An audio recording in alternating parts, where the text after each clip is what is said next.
सवाल सीधा है, बहुत सीधा है और बहुत असहज भी। एपस्टीन की गंदी फाइलों में प्रधानमंत्री नरेंद्र मोदी और हरदीप सिंह पुरी का नाम किसने डाला, और अगर नाम आया है तो इसकी जांच क्यों नहीं हो रही, या फिर अगर जांच हो रही है तो उस पर बात क्यों नहीं हो रही। यह सवाल किसी पार्टी के नहीं है, यह सवाल सरकार बनाम विपक्ष के भी नहीं हैं, ये सवाल हैं लोकतंत्र के। नमस्कार, मैं डीएस गौतम और आप देख रहे हैं एचएनपी न्यूज। चलिए बिना लाग लपेट के मुद्दे पर आते हैं। सबसे पहले यह समझना जरूरी है कि ये फाइलें किसी हैकर ने नहीं चुराई, किसी पत्रकार ने नहीं लीक की, किसी एनजीओ ने नहीं निकाली। तो फिर ये फाइलें आई तो आई कहां से? इसका सीधा जवाब है कि 15 जुलाई 2025 को अमेरिका की संसद में Epstein file transparency act HR 4405 नाम का बिल पेश हुआ। 18 नवंबर 2025 को अमेरिकी संसद ने इसे 427-1 के भारी बहुमत से पास किया और 19 नवंबर 2025 को इसी बिल पर डोनाल्ड ट्रंप ने हस्ताक्षर किए। यानी ट्रंप की जांच ट्रंप के ही हस्ताक्षर से हो रही है। क्या ऐसा भारत में हो पाना संभव था या है? आप कमेंट करके बता सकते हैं। खैर, यह कोई साजिश नहीं थी, यह एक कानून था।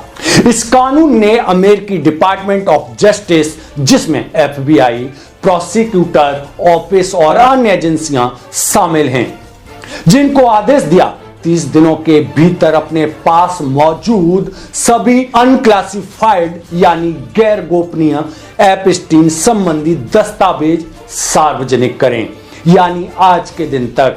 वैसे इस फाइल में इनमें शामिल हैं ईमेल, यात्रा लॉग, कैलेंडर एंट्री, संपर्क सूची, जांच से जुड़ी फाइलें। हाँ, पीड़ितों की पहचान और सक्रिय जांच को रिडक्ट किया जा सकता है, लेकिन राजनीतिक संवेदनशीलता के नाम पर कोई रोक नहीं लगेगी। अब सवाल यह नहीं कि फाइलें क्यों खुली, सवाल यह है कि भारत में हंगामा क्यों मचा। दुनिया भर की मीडिया में इन फाइलों की चर्चा तब तेज हुई जब पूर्व मंत्री सुब्रमण्यम स्वामी के एक कथित ट्वीट का स्क्रीनशॉट वायरल हुआ। स्वामी ने ट्वीट डिलीट किया। बात छुपी नहीं रह गई। कबूतर के आंख बंद कर लेने से बिल्ली का खतरा टल नहीं जाएगा। लेकिन सवाल यहीं से उठता है। 12 नवंबर 2015 को विंग कमांडर रही अनुमा आचार्य ने लिखा था कि हाल ही में सामने आए 19 सितंबर 2014 के एपस्टीन से जुड़े ईमेल गंभीर सवाल खड़े करते हैं। 13 नवंबर को एक और बात सामने आई जब कांग्रेस मीडिया प्रमुख पवन खेड़ा ने लिखा था, फाइल में आए नामों पर स्पष्टीकरण जरूरी है। डॉक्टर पुरी को सामने आना चाहिए, लेकिन अब तक कोई जवाब सामने नहीं आया। हरदीप सिंह पुरी से जुड़े तथ्य क्या कहते हैं? डॉक्टर हरदीप सिंह पुरी का नाम इस फाइल में कुछ ईमेल, कुछ कैलेंडर एंट्री, कुछ संपर्क सूचियों में उनका नाम आया। एक ईमेल में एपस्टीन ने girls careful, I will renew on old habit लिखा, जिससे भारत में विवाद हुआ क्योंकि उसी थ्रेड में पुरी का नाम भी आया था। लेकिन बाद में स्पष्ट किया गया कि यह संदर्भ असंबंधित था और पुरी का नाम गलत बरतनी मतलब PURE पूरी से आया था। दस्तावेजों में एपस्टीन और भारतीय हस्तियों मोदी, पुरी और अंबानी के बीच मुलाकातों और संवादों में भारत, चीन, इजराइल संबंधों का जिक्र भी आया। अवैध गतिविधियों का कोई प्रत्यक्ष सबूत नहीं, लेकिन इन कड़ियों ने भारतीय राजनीति में विवाद खड़ा कर दिया। डॉक्टर पुरी 1974 बैच के IFS अधिकारी रहे हैं। संयुक्त राष्ट्र में भारत के स्थायी प्रतिनिधि भी रहे। वहीं पूर्व राज्यसभा सांसद जवाहर सरकार ने हरदीप सिंह पुरी से स्पष्टीकरण की मांग की कि वे 2014 से 2017 के बीच जेफरी एप्स्टीन से 5 बार क्यों मिले।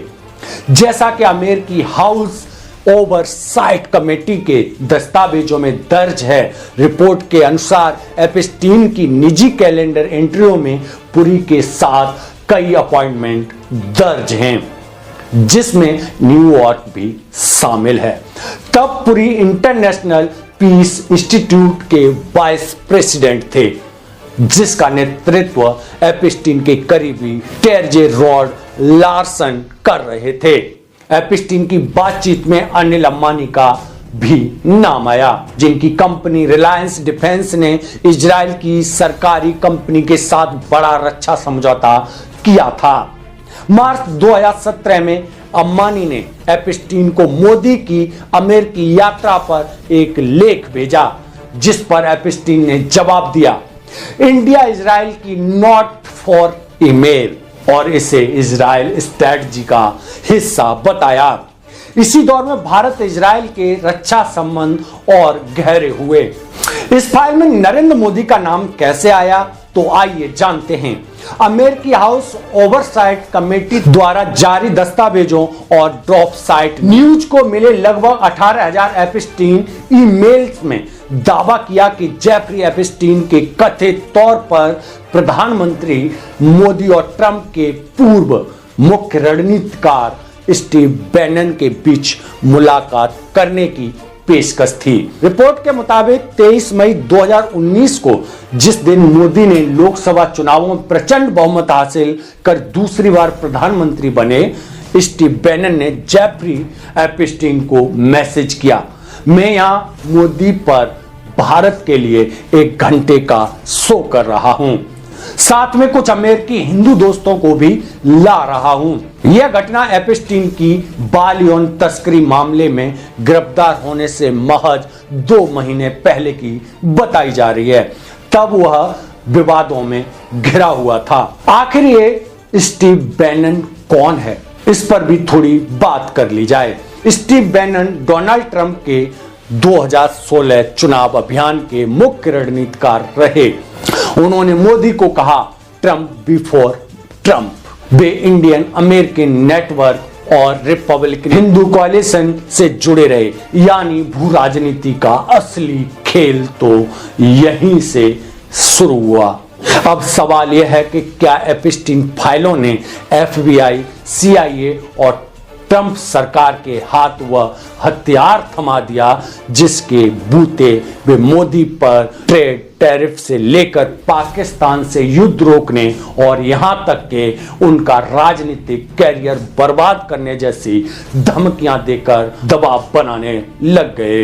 क्या इसीलिए एक बार मोदी ने खुद कहा कि वह अपना नुकसान झेलकर भी किसानों के साथ अन्याय नहीं होने देंगे? क्या इसीलिए पार्टी समर्थक और गोदी मीडिया के एक वर्ग ने कहा कि CIA उनकी सरकार गिराना चाहती है? क्या इसीलिए राहुल गांधी ने नरेंद्र सरेंडर जैसे आरोप लगाए? एक फिल्म का डायलॉग है, पुलिस वालों से ना दोस्ती अच्छी है और ना ही दुश्मनी। अगर ट्रंप को दुनिया का पुलिस प्रमुख माने तो यह बात उन पर फिट बैठती है। मोदी ने उनसे दोस्ती भी खूब कर ली और दुश्मनी भी, पर अपनी दोस्ती खुद बिगाड़ने के लिए क्या मोदी की नीतियां जिम्मेवार हैं या कोई और भी है जो इसमें पलीता लगा रहा है? वीडियो को अंत तक देखने के लिए आप सभी का बहुत बहुत धन्यवाद।